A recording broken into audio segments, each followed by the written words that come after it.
अरे हरीश, ये मैं कर लेता हूँ। आप जरा सपना 11 पे वीडियो बना दो। ड्रीम 11 पे? सपना 11 पे। ठीक है, बनाते हैं, चलो।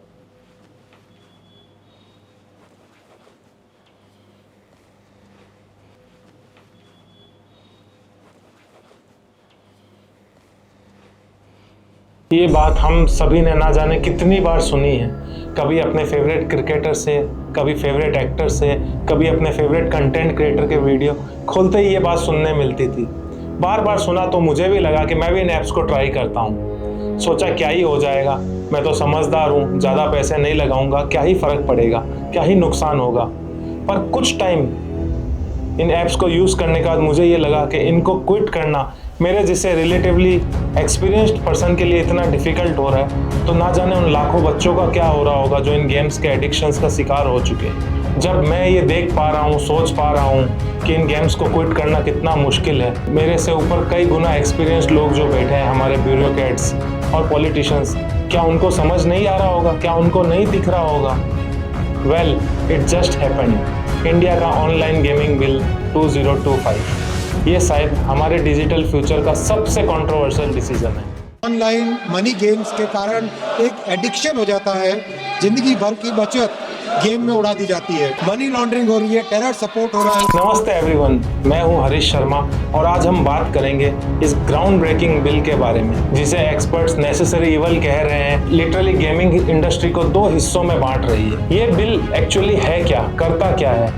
बेसिकली सिंपल टर्म्स में बोलूं तो ये बिल दो क्लियर कैटेगरीज बनाता है। सारे रियल मनी गेम्स, यानी जहां आप पैसे लगाते हैं, जीतते हैं और हारते भी हैं, चाहे वो स्किल बेस्ड हो, चाहे वो लक बेस्ड हो, कोई फर्क नहीं पड़ता।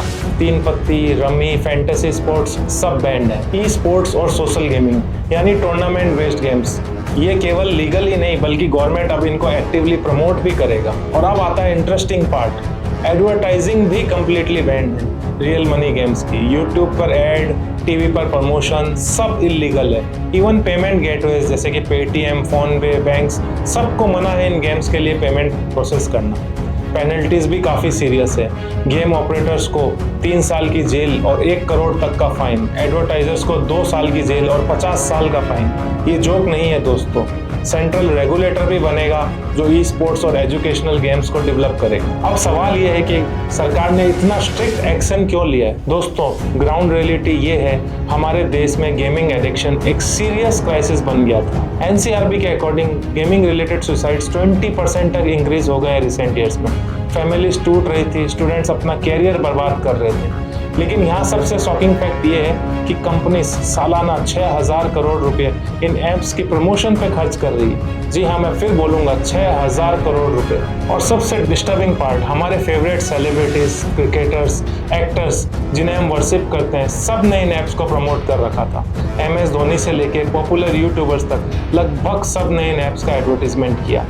ये ऐप्स टीम इंडिया की जर्सी तक, इंडिया के सबसे बड़े स्पोर्ट्स टूर्नामेंट तक भी पहुँच गए थे।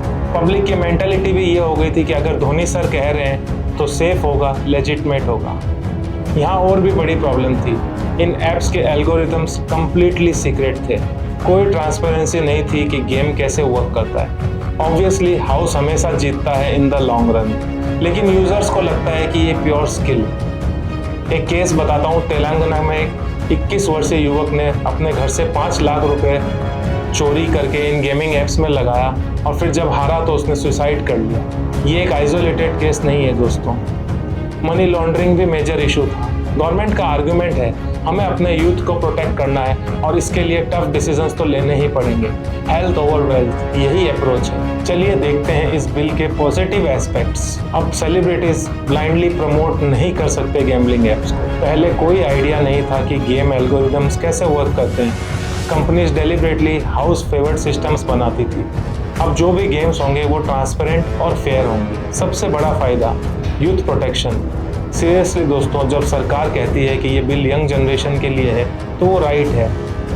एडिक्शन रिकवरी सेंटर्स में केसेस की कमी होगी, फैमिली सेफ रहेगी फाइनेंशियल रुइन से। यहाँ एक्साइटिंग पार्ट है, गवर्नमेंट ऑफिशियली रिकॉग्नाइज कर रही है ई स्पोर्ट्स को लेजिटिमेट इंडस्ट्री के रूप में। इंडिया ऑलरेडी 1.3 बिलियन पॉपुलेशन के साथ गेमिंग मार्केट में ह्यूज पोटेंशियल है।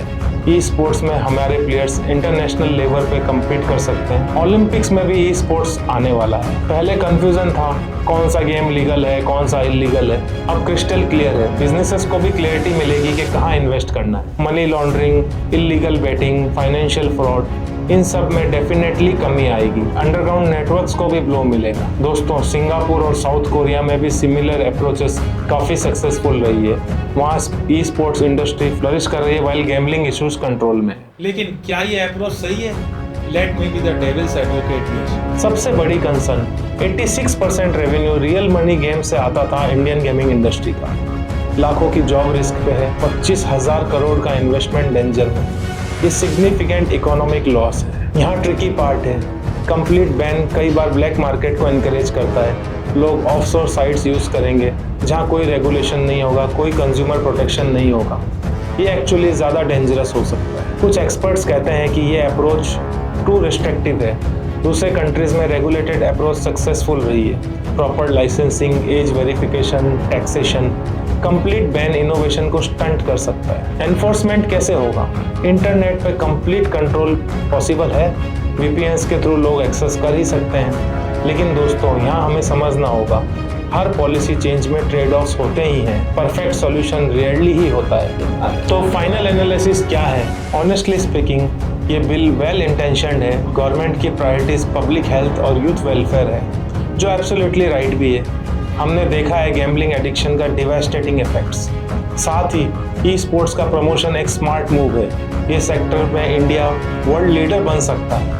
Infrastructure development, skill development, international recognition, सब कुछ पॉजिटिव है। हाँ, इकोनॉमिक कॉस्ट है, जॉब लॉस है, लेकिन लॉन्ग टर्म पर्सपेक्टिव में देखें तो सब्सटेंशियल ग्रोथ ई स्पोर्ट्स और स्किल बेस्ड गेमिंग में ज़्यादा है। इस बिल का मेक और ब्रेक फैक्टर रहेगा proper implementation and delivering upon the promises made for e sports. दोस्तों, चेंजेस हमेशा अनकंफर्टेबल होती है।